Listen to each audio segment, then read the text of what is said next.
Ladies and gentlemen, Lenin, V. Lenin, you all know who Lenin is, don't you? Said this, quote, "Democracy is indispensable to socialism," end quote. Now, why is that, do you think? Well, it's simply this, ladies and gentlemen. They're calling the United States a democracy now. It is not, never has been. It is a constitutional republic. A constitutional republic is where there is a balance of power. In the federal government, that balance consists of the executive branch, the judicial branch, and the legislative branch. In the election process, where we elect our representatives to go and take care of business for the state in Washington, D.C., we elect representatives. Our founders set this government up so that senators were picked by the state, not elected by the people. This would make sure that our constitutional republic could not become a democracy and thus turn into an oppressive, dictatorial, socialist state. For they understood the process well. The first step into turning the United States into a democracy was taking the power of the state to choose its own senators away and put it in the hands of the electorate, or the people. Whenever the people see that they can vote themselves whatever exists in the treasury, socialism quickly follows. For when the people find out that they can vote themselves whatever they want, and that's what's happening in the country today, people are voting themselves whatever they want, Congress is voting themselves whatever they want, everybody is moving this country more and more into socialism. With socialism eventually comes a dictatorship. With a dictatorship always comes fascism in its various forms, or total and absolute control and ownership by the state of everybody and everything, and that is known as communism.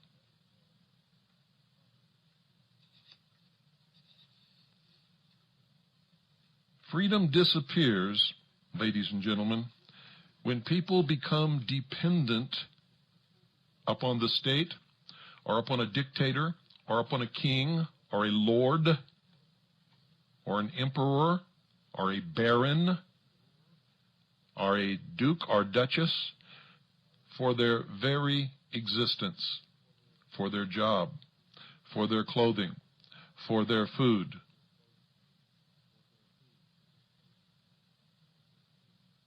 When this happens, people, without even realizing it, have become enslaved. In the pursuit of laziness and in the pursuit of the dole, getting something for nothing, which, folks, is a dream that never, never comes true. There is no such thing as something for nothing. When you accept a benefit from a benefactor, you give away some of your rights, for the benefactor has a right to dictate the manner in which you use the benefit. When you become a child to a father or a mother, the father and the mother have the right to dictate what time the child gets up, what the child has to eat, what kind of work the child does, if the child goes to school or if the child does not, what time the child has to be in bed, whether the child can go out, whether the child can drive a car, whether the child can have a bicycle, whether the child gets any gifts at Christmas time or any other time of the year for that matter. And when people become dependent upon the state, they become the child, and the state becomes the father. And you had better understand that. That is why Lenin understood, and our founding fathers understood, that democracy is indispensable to socialism. Did you ever wonder why the United Nations military is called peacekeepers? Because Karl Marx said this. Karl Marx wrote the Communist Manifesto. I quote, "Peace is the absence of all opposition to socialism," end quote. Let me say that one more time. Karl Marx, quote, "Peace is the absence of all opposition to socialism," end quote. Did you know, ladies and gentlemen, that Karl Marx was a bitter failure at absolutely everything that he ever tried? Have you ever really studied his life? Probably not. He was a bitter, absolute failure at every single thing he ever tried. Did you know that Karl Marx was a racist who hated Jews, blacks, and the common man, in particular Slavs? That's right, let me say it again. Karl Marx was a racist. He hated Jews, he hated blacks, and he hated the common man. Your Marxist professor in college didn't tell you that, did he? Did you know that Karl Marx was nothing more or less than a stooge for a wealthy capitalist named Friedrich Engels? Did you know that socialism was created by the rich as the ultimate method of enslaving and controlling the masses by making them totally and completely dependent upon the state? If not, ladies and gentlemen, I encourage you not to read college textbooks about socialism, but read the actual dialogues between Marx and Engels. You see, they were prolific writers. They wrote letters to each other and to other people their entire lives. Forget the textbooks. They're lying to you. Always, if you want to know the truth, go to the source. That's why I get so angry when somebody calls me to find out what their congressman is doing in Washington.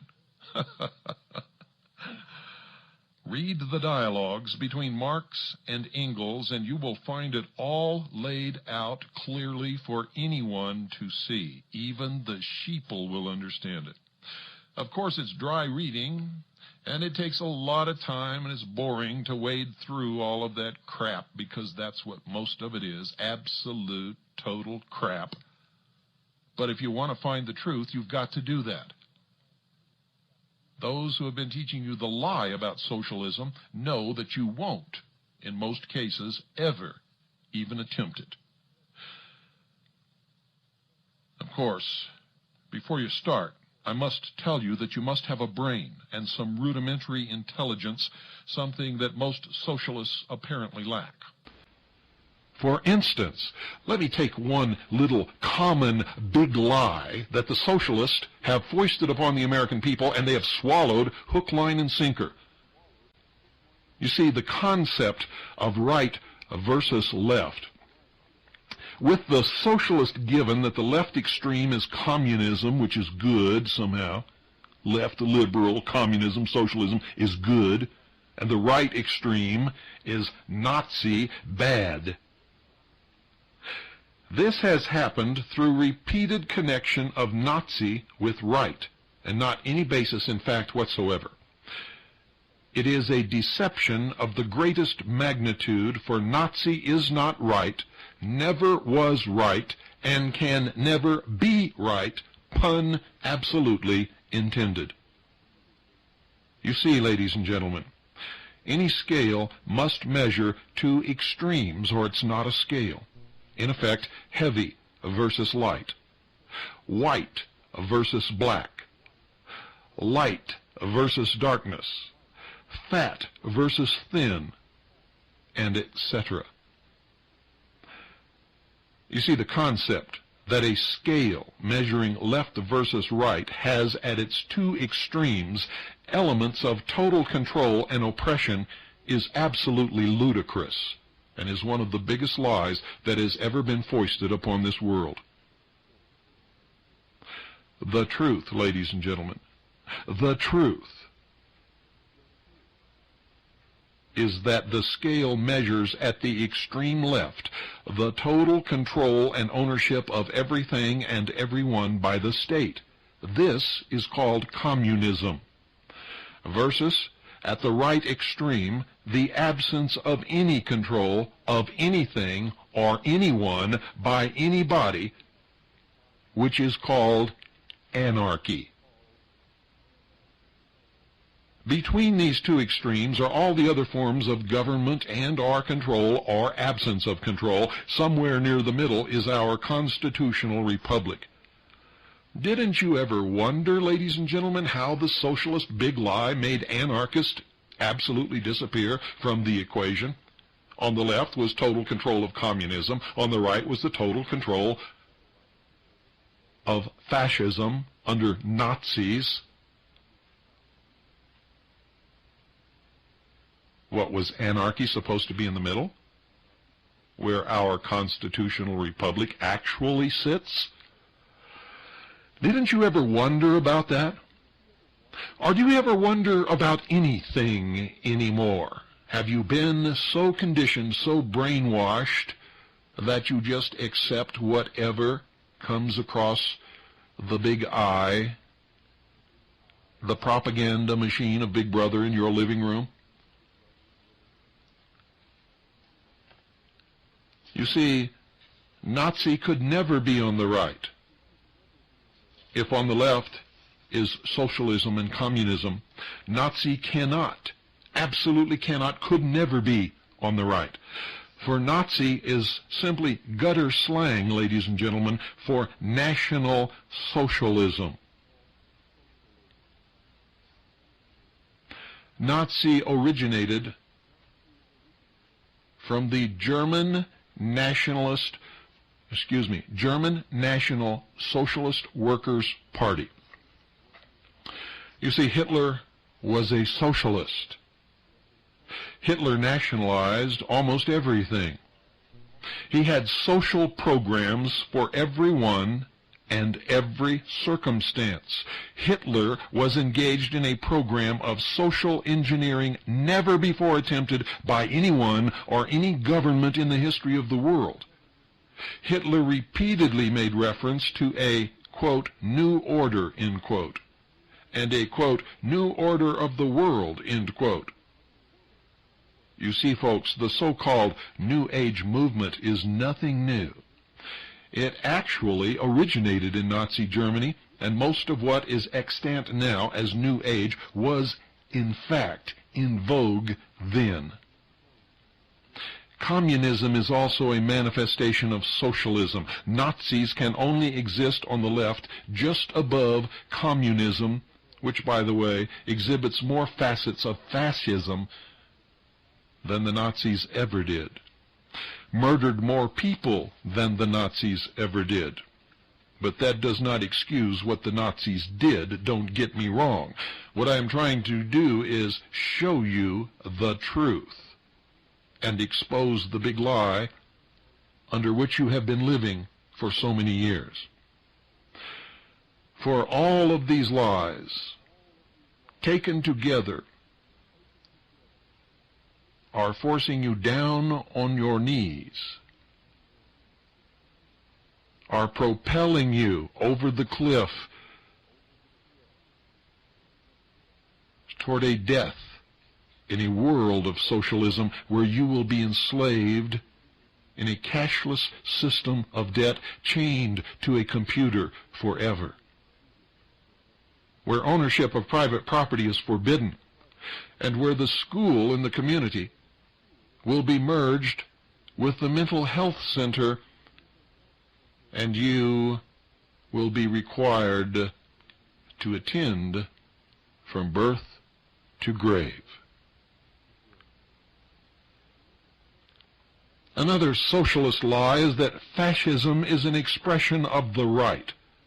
However, ladies and gentlemen, when one studies history, it is found to have only existed in socialist regimes. Fascism is an expression of control which only exists on the left, because on the left side of the scale is where control lives. It only exists in that place.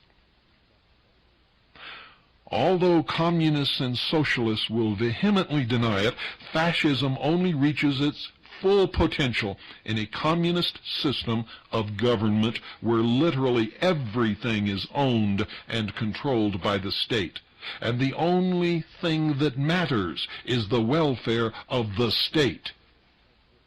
The God is the state, the Father is the state, the provider is the state, and the executioner is the state.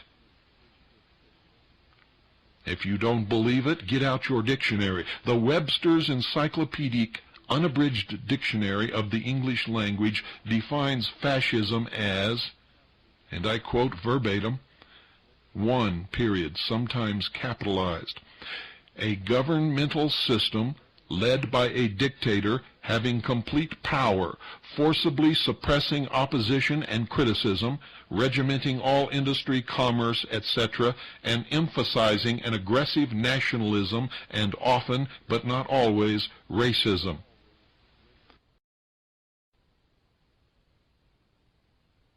The communists were nationalistic. Go back and read the rhetoric of the Soviet Union. Read the rhetoric of Cuba. Read the rhetoric of every socialist and communist nation that has ever existed. And you will quickly discover that you are wrong. You say a world government cannot be nationalist? Yes, it can, ladies and gentlemen, and it will. And it is already beginning to show the signs of that. For if you are not in the politically correct frame of mind, where you speak of the world and the world community and the brotherhood of nations as the number one priority, what happens to you? The Soviet Union perfected a system called psychopolitics. We did some broadcasts on that. We talked about psychopolitics. Nobody ever heard of it until Lavrenti Beria, who was the head of the secret police in Russia, the NKVD as it was called then, and it was the whole Soviet Union.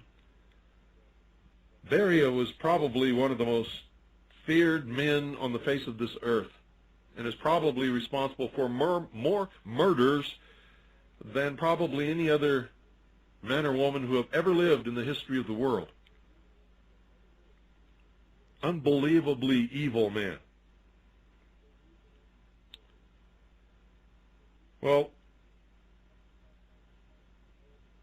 he talked about psychopolitics during a speech that he made at Lenin University in Moscow somewhere around 1948, 49. And none of the rest of the world had ever heard of it.